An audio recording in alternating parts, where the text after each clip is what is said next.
Magandang araw sa lahat.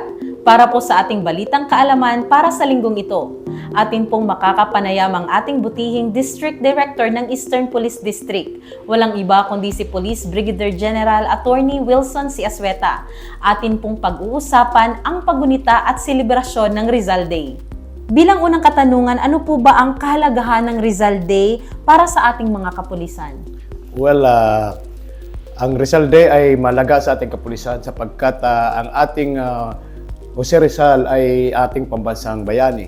So bilang isang pulis, member ng Philippine National Police, tayo ay lingkod bayan. So maituturing natin na pang-araw-araw na bayani sa paglilingkod sa ating community bilang isang peacekeeper. So tayo ay nagpapahalaga ng ating peace and order at ang ating public safety. So kailangan ito ay talagang maalala ng bawat kapulisan ang kabayanihan ng ating pambansang bayani.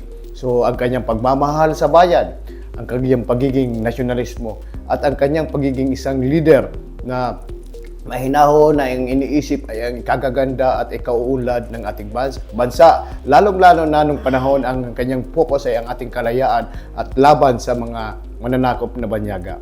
Sir, ano naman po ang inyong mensahe para sa ating mga kababayan? Tayo naman ay mga Pilipino, so tayo lamang ang magmamahal ng ating bayan. So isa-isip at isa-puso natin at isa-gawa ang pagiging tunay na Pilipino.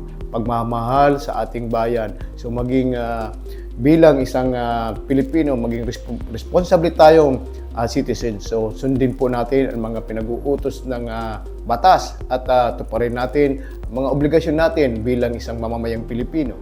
Well, bilang isang pulis, so kailangan natin ay tuparin natin ang ating tungkulin ng maayos. Isipin natin ano ang maitutulong natin para magkaroon tayong isang ganap na progresibong komunidad. Sa pamamagitan ng isang pagiging pulis, tayo ay dapat maging dedikado sa ating trabaho, gampanan natin ang ating mga assignment. So isipin natin ang pangaraw-araw na para sa kapayapaan at katahimikan ng ating bayan. So pangalagaan natin na maalis sa tao ang kaba ng fear of crime. So kailangan natin ang peace and order at mga crime prevention efforts ay gampanan natin ng maigi. Ito po ang ating may contribute bilang modernong bayani.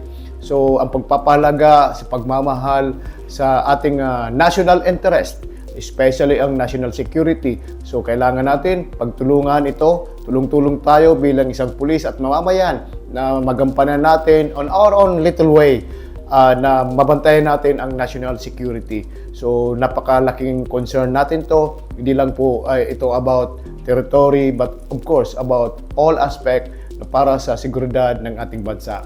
So bilang pulis at bilang isang mamamayan, kailangan natin pang-araw-araw isipin ano ang patutunguhan ng ating bansa. So tayo tumulong sa gobyerno, suportahan natin ang present government para sa ikagaganda ng ating bansang Pilipinas.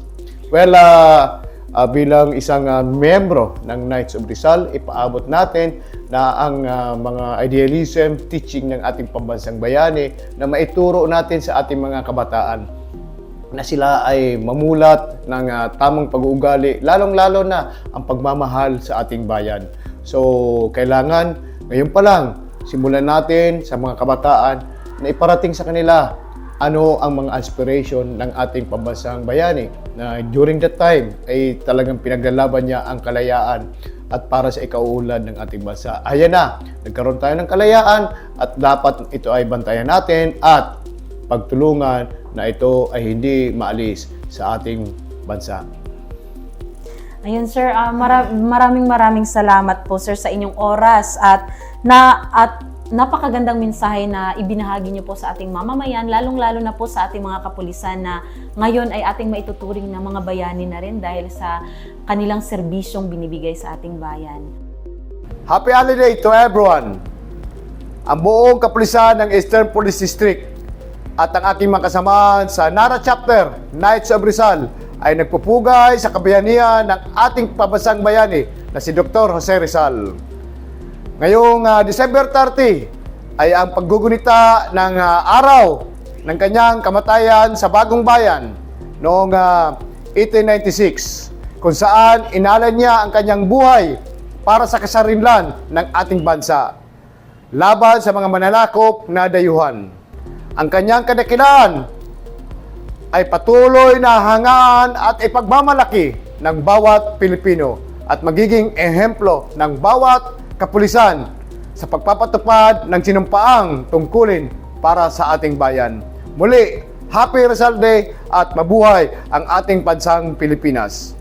At yan po ang ating balitang kaalaman para sa linggong ito. Ako po si Patrol Woman Jenny Midolor, ang inyong tagapaghatid ng balitang pamamarisan.